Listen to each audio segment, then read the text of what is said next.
Salut les amis, me revoici de nouveau pour le 4e épisode WordPress 2.0. Donc cette fois-ci on va vraiment rentrer dans le cœur du sujet, on va commencer à intégrer notre template HTML. Pour rappel, puisqu'en fait je ne peux pas vous mettre pour le moment les liens dans les descriptions, étant donné que la chaîne est toute neuve, donc je n'ai pas encore la possibilité de rajouter des liens. En tout cas sur Bootstrap Made, si vous allez dessus, bootstrapmade.com, vous allez avoir des templates gratuits, donc moi j'ai pris celui-là, mais il y en a beaucoup d'autres. Peu importe en réalité le template que vous prenez, si vous voulez vraiment suivre le tuto, prenez le même, ça sera peut-être un petit peu plus simple. Mais après, une fois que vous avez fait avec celui-là, vous prenez n'importe lequel et vous allez voir que vous allez pouvoir l'intégrer de la même façon. Donc j'ai téléchargé ce template, et l'idée c'est que dans cet épisode, on va déjà rajouter au minimum la sidebar, enfin le menu plutôt, donc du header, et on va ajouter le footer, donc voilà, toutes les petites indications qui sont en bas, pour l'instant en HTML, et puis on verra après comment au fur et à mesure on les intègre dans le site, parce que l'objectif là pour le moment c'est d'aller créer aussi la page du blog avec les différents articles. Ok, alors c'est parti. Donc pour commencer, on va créer, donc on avait dans le fichier fonction pour rappel un lien qu'on avait créé vers le dossier app et le fichier thème dans lequel on avait intégré une action qui était de ajouter des scripts CSS ou JS dans le bas de page ou le haut de page. Alors, ce qu'on va faire cette fois-ci, on va donc aller voir comment est fait notre template. Donc j'ai téléchargé le dossier, je l'ai dézippé, et on a donc des fichiers HTML, tout simple, et on a également un dossier asset qui contient les CSS, les images, le JS, et puis différentes fonctions, notamment pour Bootstrap, CSS, JS, etc. Donc tout ça, on va en avoir besoin. Puisque ce qu'on va faire, c'est qu'on va ouvrir le fichier qui nous intéresse, donc c'est blog. On va commencer plutôt, peu importe en fait, c'est surtout pour avoir le header et le footer. On va prendre le index HTML pour le moment. On va l'ouvrir avec Dreamweaver. Donc on récupère le contenu du fichier, donc là on voit que ça fait appel au dossier asset, vendor, animat, bootstrap, etc. Donc ce dossier asset, on va le copier. Je vais aller rechercher donc le répertoire de notre site web. Public, content, thème, mon thème de ouf, et on va les coller tout simplement le dossier asset. Alors il y a des choses qui n'en aura pas besoin, on fera le ménage plus tard. Pour l'instant, on colle tout. Je vais actualiser ici dans Dreamweaver. Et donc on a bien ici notre dossier asset avec l'ensemble des fichiers. Donc l'idée ça va être de intégrer les différents fichiers qu'on va avoir besoin. Alors on va recommencer directement par le haut. Et on va prendre le fichier header pour commencer de notre thème. Donc on check un petit peu entre les deux. Ici notamment le device wide initial scale 1 viewport, est-ce qu'on a le même? Ouais, donc ça c'est bon. Donc ce qui va principalement changer, alors je l'ai déjà fait en fait précédemment, je me rends compte là, on a donc ici les favicons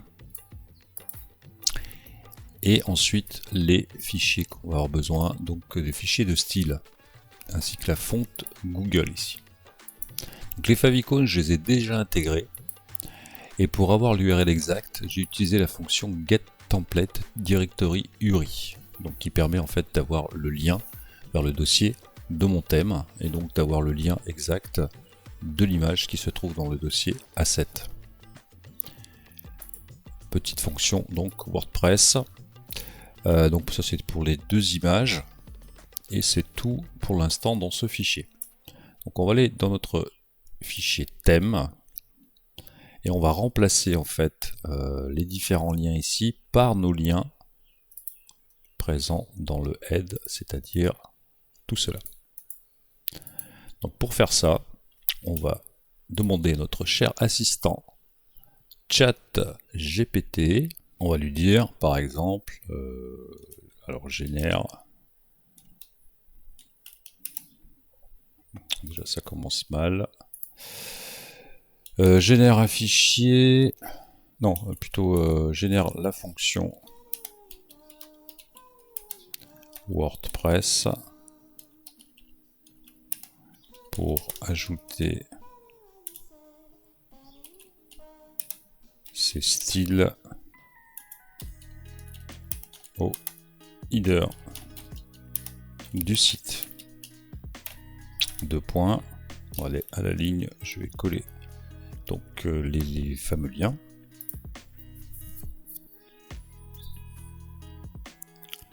Et il va me générer donc la même fonction en réalité. Hein. Ce qu'on voit qu'ici l'action c'est enqueueScript.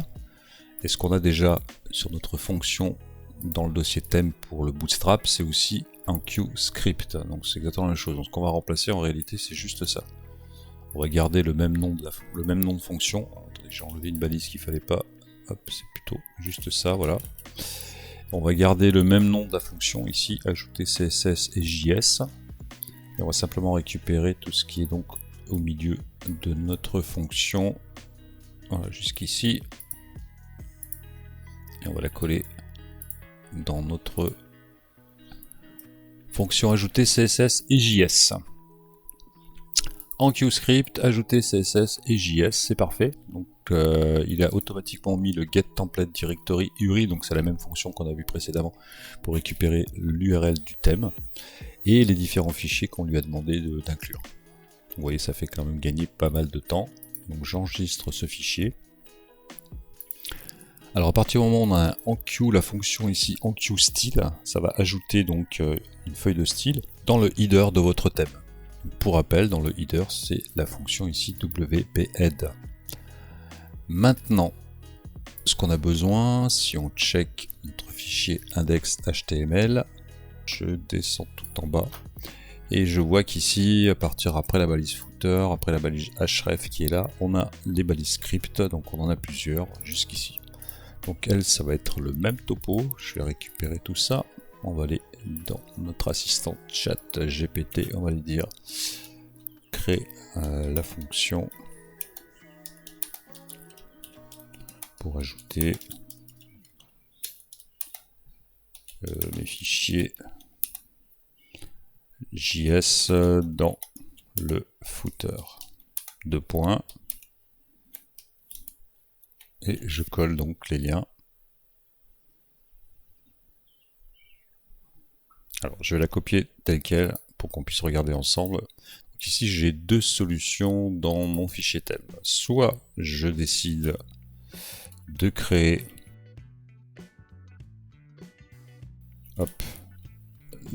cette nouvelle fonction qui va ajouter les scripts uniquement dans le bas de page. Ce qu'on peut voir, c'est que c'est exactement la même action, hein, enqueueScript. La différence, c'est qu'ici, au lieu d'avoir la fonction enqueueStyle, j'ai la fonction enqueueScript. Pour que les scripts s'affichent dans le footer, ici c'est true. Si on veut que le script s'affiche dans le header, parce que des fois on a besoin que le JS s'affiche dans le header, à ce moment-là, ici on mettra false. Ou bien si on ne met rien, à ce moment-là par défaut c'est false. Je vais remettre true. Donc soit on peut conserver 2 fonctions différentes avec un nom différent et qui vont faire la même chose l'une après l'autre. Soit on peut directement reprendre en fait tout ceci et l'ajouter dans notre fonction principale au-dessus. Donc on va virer ça. Et on va garder que le script du dessus. Donc ce que je vais faire, c'est qu'ici je vais quand même mettre en commentaire fichier, on va mettre footer tout simplement. On va mettre inclusion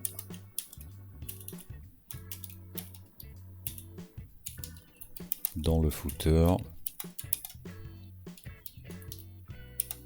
Entre parenthèses, je mets que c'est true. Alors, inclusion des scripts. Parce qu'on ne met pas de CSS évidemment dans le footer. Inclusion des scripts dans le footer, true, ou dans le header, Comme ça sur le GitHub, vous pourrez aussi avoir les commentaires.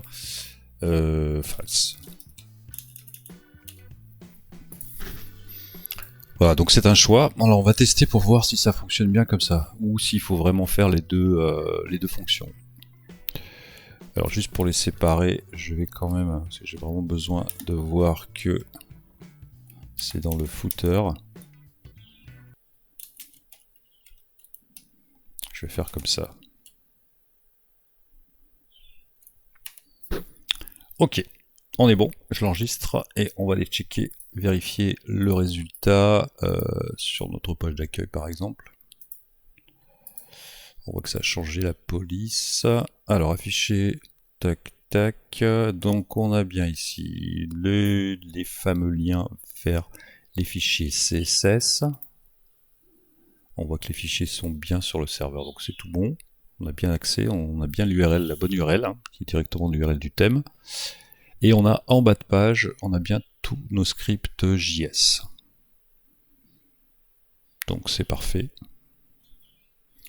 Alors on peut tester justement la fonction true et false. Alors par exemple pour le dernier, là, validate main.js, tiens, on va le mettre au-dessus. Donc lui on va mettre false. En minuscule c'est mieux. J'enregistre le fichier. On va voir si déjà il disparaît d'ici. Effectivement il a disparu. Et on regarde en haut, il devrait apparaître JS main. Voilà, il est ici. Donc là cette fois-ci on l'a fait basculer vers le haut du site. Donc ça c'est important à le savoir parce que des fois ça peut nous jouer des tours. On va revenir en arrière et on va le laisser plutôt en bas comme c'est dans le thème. Bon, et bien écoutez, là déjà c'est pas mal, on a intégré donc la police, on a intégré tous nos scripts comme sur la page d'accueil du fichier index. Alors on peut faire un test également, donc je vais quitter le thème, je vais récupérer par exemple tout le contenu hein, à partir donc, de la balise container, ouais, et puis section, main, footer, on va tout prendre là vraiment pour voir. Et après on va découper les fichiers, mais là c'est vraiment juste pour faire un test. Alors on va mettre ça sur la page d'accueil par exemple.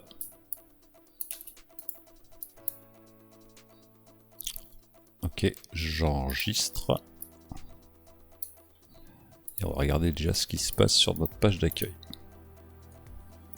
Et ben déjà c'est pas mal, on commence à avoir déjà un contenu HTML en tout cas hein, pour le moment de notre site.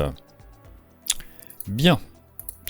Alors, maintenant qu'on a fait ça, donc c'est parfait, on va commencer à s'occuper de faire le header et le footer correctement, c'est-à-dire on va mettre le menu sur toutes les pages et le footer sur toutes les pages. Parce que là sinon, comme on est là, il faudrait à chaque fois réécrire sur chacune des pages, il faudrait reprendre la même chose, et puis si on modifie un endroit, ça ne sera pas modifié de partout, donc forcément, il y a une partie du site qui est dans le header, une partie qui est dans le footer, et une autre qui est au niveau du contenu. Donc je vais checker au niveau du thème, ce qui nous intéresse, donc on a déjà le footer qui est là, ça c'est sûr, clair et net. Donc tout ce qui est footer, on va le récupérer, couper, et on va aller le mettre dans le fichier footer. Tac, divider footer. Ok, impeccable, je l'enregistre. Je retourne donc sur notre fichier page d'accueil.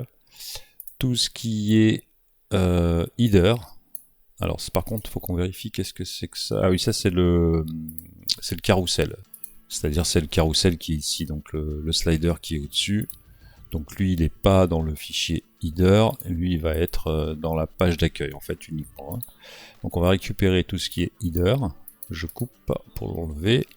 Et on va aller cette fois dans le fichier header.php. Donc après la balise body, on va aller coller tout ce qui est pour le header, donc avec le menu de navigation, etc. Allez, je l'enregistre, j'ai enregistré le header, j'ai enregistré le footer. Notre page d'accueil, on va l'enregistrer également, donc on devrait avoir normalement la même chose. Voilà, ce qui est tout à fait normal puisque on a uniquement créé le haut et le bas. Alors on va virer ça, on va l'enregistrer et on va vérifier qu'on a uniquement le haut du site et le bas du site. Voilà, donc toutes les pages de notre site utiliseront le header et le footer de notre thème. Ça, il n'y aura plus besoin de le refaire. On avait notre blog single, donc on va récupérer tout le contenu du fichier blogsingle.html. On va aller donc dans notre fichier single qui contient, pour rappel, un seul article. On va virer ça.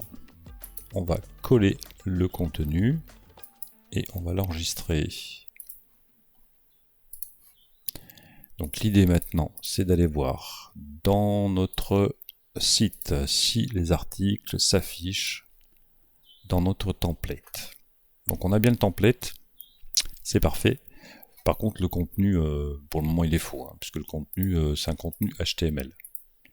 Là le titre, etc. On voit bien qu'il n'y a aucun contenu PHP qui récupère l'article.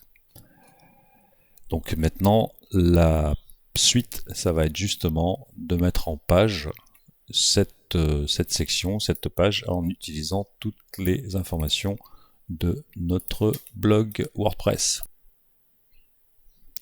Par exemple, on pourrait commencer par changer ici le titre, hein, puisqu'on voit que c'est marqué this class entry title. Donc, si j'avais un doute, je vais sur ma page, je fais un clic droit, inspecter, et je vois que je suis bien dans la balise H2 class entry title qui est dans la balise LG8 entry. Donc LG8 entry, balise entry title. Donc c'est bien celle-ci qui contient le titre de ma page. Le titre de l'article plutôt. Donc, je vais l'enlever. On va mettre insertion PHP bloc de code. Donc, vous vous souvenez sans doute, c'est the title. Hop. Au niveau du URL, pareil, on va la virer. On va mettre PHP bloc de code. Et là, c'est une autre fonction WordPress, donc the permalink. Alors, the permalink, donc permalien. Permalink, hop, point virgule. Encore recouvrir avec le point virgule. On va déjà vérifier si ça fonctionne.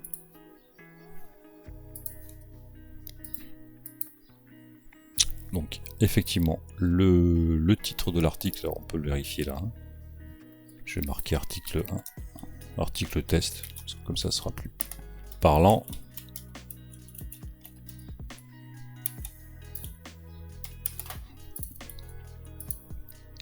Voilà, hop, mettre à jour. Donc là, il récupère effectivement notre texte. Alors, et au niveau du contenu, donc on a div ici entry content, donc ce qui veut dire que c'est tout le contenu, et on va supprimer ici tout le contenu qui est dans cette balise. Ok. Et ici on va venir mettre le contenu qu'on a nous dans notre code. Donc ça va être the content, qui contient l'intégralité de notre article. Point virgule, non pardon, hop, parenthèse quand même avant, et point virgule. J'enregistre le fichier. Voilà, donc on a maintenant le contenu qui est affiché de notre article. Alors il y a encore pas mal de choses à faire. Hein. Il va falloir qu'on intègre une image. D'ailleurs on peut tester justement l'intégration d'une image. Alors je vais aller récupérer une image là sur thème. Je vais l'enregistrer sur mon ordi. Donc on va modifier l'article. On va rajouter par exemple à partir de là, ou même au-dessus, tiens. On va sélectionner le fichier. Voilà, donc j'ai récupéré le fichier en question, on va faire insérer dans l'article. Ici on a la possibilité de modifier, on peut le mettre au centre par exemple, mais on verra justement l'incidence. Et on va le mettre, on va laisser la taille. 300 par je sais pas trop combien. Et on va afficher notre article. Voilà, donc on a bien l'image qui s'intègre déjà, c'est bien. Maintenant, elle n'est pas réellement responsive. Ça va pas être exactement peut-être ce qu'on va vouloir, donc ça on verra aussi par la suite pour les images. En tout cas, si je fais modifier l'article, si maintenant je lui dis de mettre en taille originale par exemple, on va regarder ce qui se passe.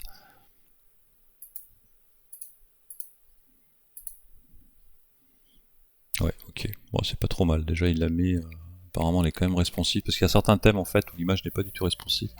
Il faut rajouter des codes, donc ça on verra si c'est le cas ou pas, mais pour l'instant ça a l'air d'être pas mal. Là, je trouve que ça a été assez long pour cet épisode, donc on a déjà réussi à intégrer un article avec au moins le titre et le contenu, et puis on va continuer par la suite dans les prochains épisodes d'intégrer tout ça. Voilà, j'espère que ça vous a été utile, on se retrouve très bientôt, n'oubliez pas de liker si ce n'est déjà fait, de vous abonner si ce n'est déjà fait, et puis écoutez, merci d'avoir suivi, hein. Portez-vous bien, ciao ciao.